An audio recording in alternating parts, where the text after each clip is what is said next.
Hello everyone, Matt from Model Minutes here, and welcome back to the workbench for another unboxing. Today I'm taking a look at this, the 1/72nd scale North American P-51D Mustang from Airfix. So join me as I get stuck inside the box and see what this kit is like. So starting off on the outside here, you can see this rather exciting image of the P-51 in combat with what looks to me to be BF-109s. He's firing his guns, he's dropping his drop tanks, he's doing all the things that a P-51 would have done. This is a gift set version, so as a result it does indicate that it comes with some extras included. Down here on the left hand side there is an indication that there is one paint scheme included. And speaking of the paint scheme, if we flip over to the back you can see it here. So this is one of those red tails liveried aircraft, and you can see that this is printed in full colour, and we do have our decal placement markings here as well. You only get the one paint scheme included in the box, and the relevant colours are listed here. So I expect to see these four colours inside of the box as well. The good thing about Airfix boxes is that they tell you the tooling information, so we know straight off that this is a 2012 tooling. It should be fairly decent. The pack is from 2013, so this is almost like the sort of second release, but they continuously redo this gift set. I think it might have been a starter set at one point, but now it's a gift set, and they do it periodically here in the UK for discount supermarkets, which is where I got it, and we'll talk about that a bit later on. So this particular version was 2025 to the best of my knowledge. That's when it was out, so this is fairly recent to me. We have an official license holographic sticker from Boeing over here on the right hand side, and we have a product code of A68208. If we go to the thin edges, they just feature the same information that we have had on the front, but the long thin edges does have a little bit of safety information. This one here does have some more information about the actual Mustang. It does have some dimensions, so it's 136mm in length, 157 in width, and there are 53 parts included. We have a Cartograph logo, which means that the decals provided inside the kit are manufactured by Cartograph and should be to a nice quality, and it's a skill level 1, so Airfix thinks that this is going to be an easy kit to build, and they have done this as a starter set in the past, but do not get this one confused with the P-51D starter set they currently have, because that is a completely different tooling. One thing probably worth noting is that we don't have any flying hour coupons on the side of the box. I suppose they've got rid of those now because some people would probably just buy the kits cheap, cut them off, and then, I don't know, sell the kits on. Just to get the tokens, I suppose. So this hasn't actually been opened, so let's get inside and see what we have. So what I like to do with the gift sets is actually look at the included accessories first, because sometimes they don't always work. So we get a little tube of cement. It's not the best cement in the world, but if you're just starting out or you haven't got anything else, this actually works. And sometimes I do use this for certain things. It's a little bit like a gel, and that's all good in there, so that's fine.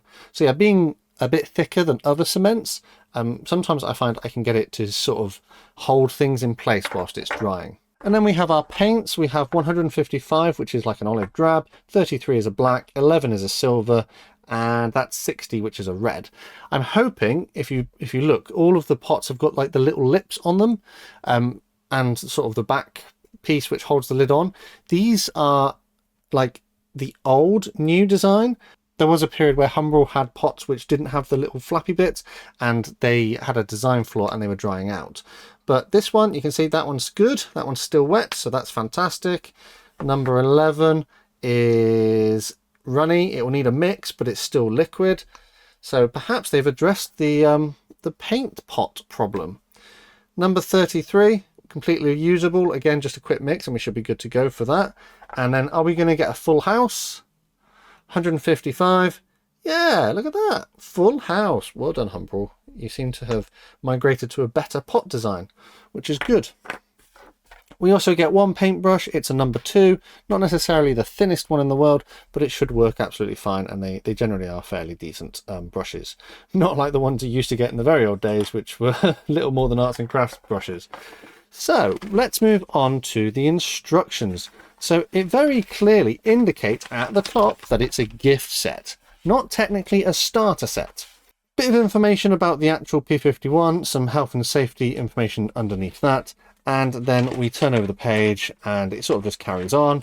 It is stapled together, so let's get to the next page and we should see some symbols. These are our assembly icons, and they give us instructions on what to do at certain stages. Then we come into our assembly. So first up, we've got our control panel. A decal goes on the control panel and a clear part for the reflector gun sight. We add these various elements into our cockpit. Some of these have been shaded. There are some very minor elements of color, but not a great deal. It just looks like the decals are highlighted in red. Chair goes on, sort of engine radiator goes on there, and then propeller assembly. And then we join all of that together with the fuselage. If you're careful, you should be able to have your prop freely rotate, but this is a slightly older design. So if you don't want to glue in your prop at this point, it's likely that you won't have it freely rotating. So more modern kits from Airfix tend to have like this assembly where you can add it right at the end and it still freely rotate. We come to the front, we add the sort of front of the air intake, and then we get to our wings. There are some holes underneath which you can drill out to install your underwing drop tanks if you would like, and then that gets added onto your aircraft. Tail surfaces go on, and then we come to the flaps. The flaps have the option to be positioned either lowered or raised if you would prefer, and then the air scoop and the vent on the bottom of the aircraft can be added. It's worth noting that the vent can be positioned in a more closed position if you cut away some of these sort of like locator pins, or it can be in the open position. We come on to the landing gear components. We do have a little landing light which goes in the landing gear bay, and we can glue our landing gear doors in the open position, or we can glue them in the closed position. There are different parts for that if you would prefer to use them.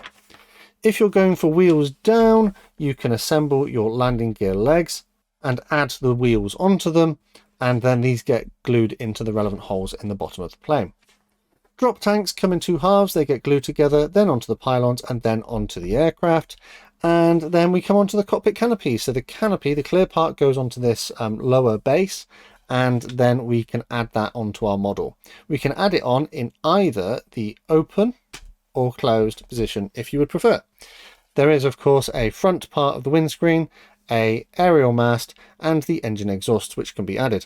We do, by the looks of it, get a pilot as well, which is really great to see. So we have an in-flight option, we have lowered or raised flaps, we have this vent over here which can be more closed or more open, and we have a pilot. So that's some nice sort of play value. On this last page here we have stencil data, so this just tells us where to put like the smaller stencils here on the decal sheet. Of course, all of our painting instructions are on the back of the box, which are in full color, which is really good to see. And if we are looking on here for our placement, it does the main decal placement on the back of the box, and the stencils are in here. So you have to use these two in concert with each other.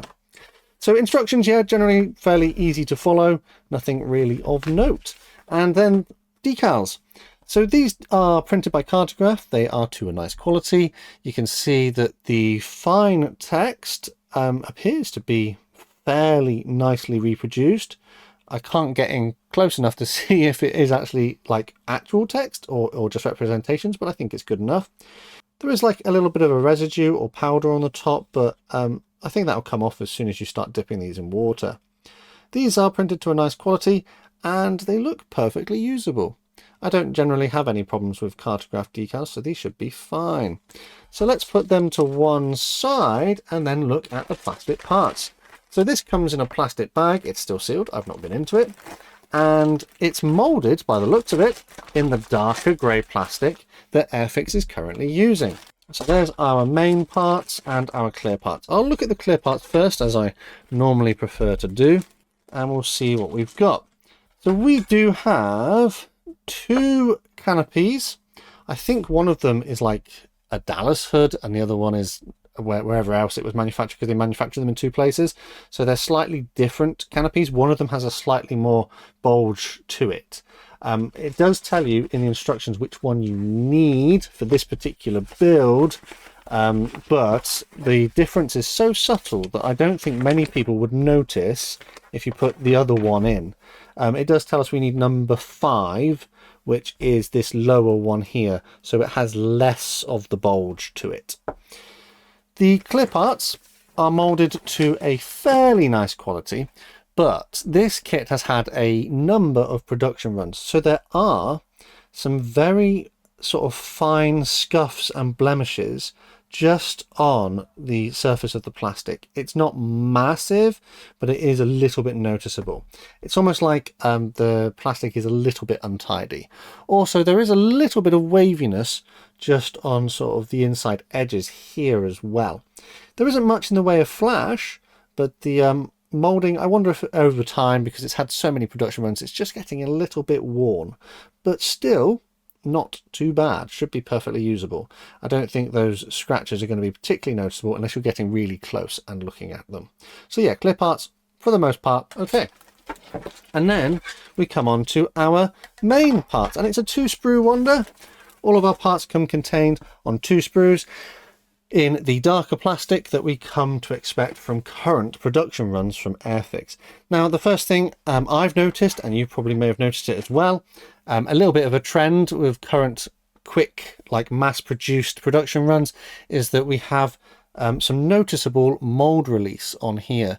So mold release is like a lubrication which they'll put onto the moldings, so that when the plastic gets injected into it, it doesn't stick. But you can see that this is actually like a genuine oil. So my sprues do feel very oily. They are quite oily. They would benefit from a wash. I have experienced this before with Airfix kits. It is easily solvable by putting this in a wash with some warm soapy water, but it is a bit frustrating that there is that much mold release. It's not as bad as I've seen it on other kits. It was pretty impressive on the Vampire. There was an awful lot. This one, not so much, but it is still probably going to need a wash because it does feel quite greasy to the touch. Plastic, though, on the whole, fairly dense, a little bit of flex in it. And I actually quite like this darker plastic because when you're looking at it like this, you can see the details a little bit better. They stand out a little bit more. It's not necessarily as soft as the older, like light blue kind of plastic they used to use. So starting off on the outside here, you can see we've got our fuselage details. They are molded really quite nicely. There is a tiny little bit of flash in a few places, but the level of flash is actually quite minimal despite the fact that this has had so many production runs. These are our pylons for our drop tanks. There are our flaps. The wheels are quite nicely reproduced. Landing gear legs are a little bit thin, so be aware of that when you build this kit. I've built this kit a few times. They are a little bit thin. I've found actually, because they are quite thin, that if you glue them to the outer doors, it adds a bit of extra sort of support. So glue your wheels, glue that, and glue the outer doors sort of all together as one mass. It adds extra support. We do have a bit of flash here on the scoop for our air intake just here. It should be more level. I'm just cleaning it up already. Let's get rid of that. A common problem with this kit was that I think Airfix tried to go for quite fine details in some places, and as you can see here, this is our aerial mast, and this has suffered from a lot of flash, and also the sprue gates go across it, so it is unlikely that you will be able to cut this off without damaging the aerial mast. In a number of builds I've done, I've had to manufacture my own aerial mast because this is just too fine. It's too fine, these gates are too big, and the flash is too heavy here. So just be aware of that. You probably will have to manufacture a replacement part for this. Maybe the control column will be easily removed, but I would just say be super careful when you do that because you could snap it. The other elements here, the prop, the drop tanks, the radiator element are all very nicely reproduced. And if we flip over, we can see we've got some detail on the inside of the cockpit, and also the cockpit details here are pretty good too. So that is the first sprue. Let us now take a look at sprue B, which has our wings. Again, the wings have a good level of detail. There are some subtle rivet details in a few places. We do have recessed panel lines. Perhaps they're a little bit thicker than Airfix would do nowadays, and I know that was a common complaint in the past, but I don't think they're too bad. I think once you've started painting this, and if you're hand painting this as well, those details won't get lost. They'll still be there. Here are our other flap components for the raised position. These parts, that's for the tail, that's for our cockpit, engine exhausts. Oh, you can see that I have suffered a little bit of damage here. One of my landing gear legs has snapped, which is a bit of a shame. I think it will be simple enough to glue that back together. It looks like a clean break. It must have been when they were putting it in the bag. Perhaps the box got crushed and those have snapped. So I think I'll be able to fix that. But if I wasn't happy, I would be contacting Airfix and requesting a spare for replacement of that part. But yeah, I think I can repair that. So it will go together, I think. Once I've painted that, it will look okay. But yeah, if you have any problems with your kits, do make sure you contact Airfix and get a replacement part. They do have a spares section. Flipping over to the other side, we do have some fairly nice detail on the landing gear components. The landing gear bay has some as well. There is a small ejector pin mark on the landing gear base which might need cleaning up, but ejector pins have for the most part been on surfaces you're not going to see, which is pretty good. We had those holes here for our drop tanks which need to be opened up, and there are also some extra holes here. Those are for a different version of the kit which comes with rockets. I think it's for an F-51D, which was used like in Korea. We don't have those parts included. We only have the parts included for the red tail variant. We do have a pilot. He looks to be molded to a reasonable standard. I think he fits okay without modification. Sometimes these sort of generic pilots need a little bit of trimming to get them to fit inside the cockpit, but I think this one might go in okay. And that is pretty much that. Let's round up. We had 2 dark grey plastic sprues molded to a good level of detail. However, do be aware that there is a bit of flash in places. There are some very fine details which are a little bit flashy and a little bit fragile, so probably a bit difficult to remove. The landing gear legs are a little bit thin, so they tend to collapse over time, so just be careful. I found that gluing them together with the wheels and the legs and the doors all as like a solid mass actually made it more sturdy. Unfortunately, in my case, I have got a damaged part. I think I can repair it, but obviously do contact Airfix for replacement if you have suffered the same problem. And on the whole, still looks fairly decent, doesn't it? It still looks okay.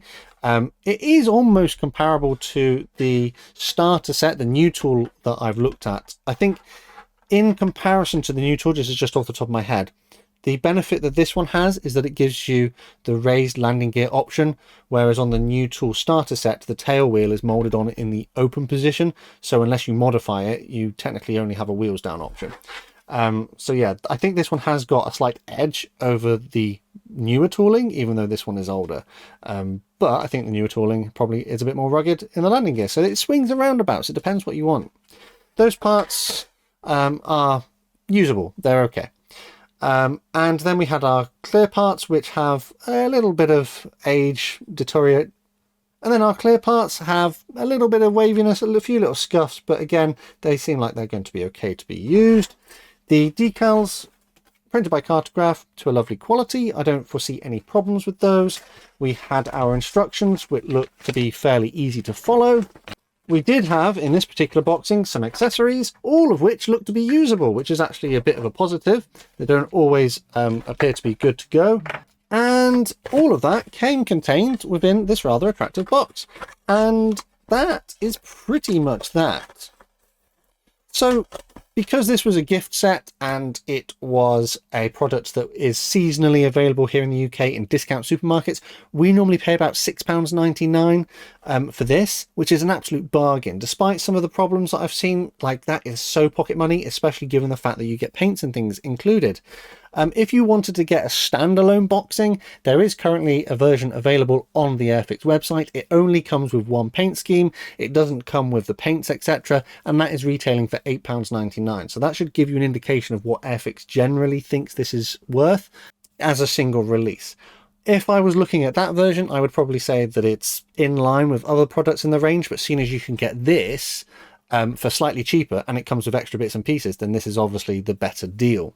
Because this is manufactured so much for these seasonal releases, I think it has become evident that over time we have a few little problems creeping in, excess flash, a few damaged parts. Perhaps the quality isn't necessarily as good as the brand new tooling for the starter set, but I think it's still competitive if you compare it to that one. Tooling information then, so we had tooling dates on this kit and it dated from 2012, so quite old really in the way that Airfix do things now. I know this is like a bit of a pillar of their range and it has been manufactured almost constantly since it was designed and released in 2012, and it's had loads of different versions. In fact, I've actually already built 4 of these kits. I have already done one in the Red Tails version, but I also did one with the blue nose boxing. I did one which was the RAF Mustang 4 starter set in the camouflage colours, and I also did my own custom one in Royal New Zealand Air Force paint scheme. Because I've already done this boxing that I've got here in front of me, I'm probably just going to get some aftermarket decals and do something different with it. And that's the benefit of being able to get these kits so cheaply, is that you don't have to do what's in the box if you've already done it. You're not spending a lot in order to do something a little bit different. So I've got some decals in the stash, which I'll dig out, and I will probably do a bit of a custom build with this kit. But yeah, I think just a quick summary, it is a kit that's showing its age a little bit. It still has some really nice qualities and features to it. In my example, maybe it needs a little bit of work to get it up to a good standard. It's not terrible, but at the price that we picked these up in the shops, I think it's an absolute bargain. Of course, if you were getting the standalone boxing, it is a little bit more expensive, but I would like to think that some of the little issues that I picked up in this video for this particular kit might not be present in that one. But, you know, as mentioned, if you do have a problem, do always contact Airfix so they can try and fix it for you. And with that, I think I'm going to call this one here. Let me know down in the comments what you thought of my review and if my assessment of this kit was fair. Don't forget that we do have a Model Minutes Model Club, and if you'd like to join the Model Club and get extra perks, including early access to videos and other things, check out the links in the description. Massive thanks to these Model Club members for the extra support they give me, allowing me to create consistent content. There are other ways to help support the channel as well, and full information is below the video. The best way to support this channel for free though is by subscribing with notifications turned on so you never miss a modelling upload. Finally though, last thing to say is a massive thank you to you for watching this one, and I'll catch you on the workbench again next time.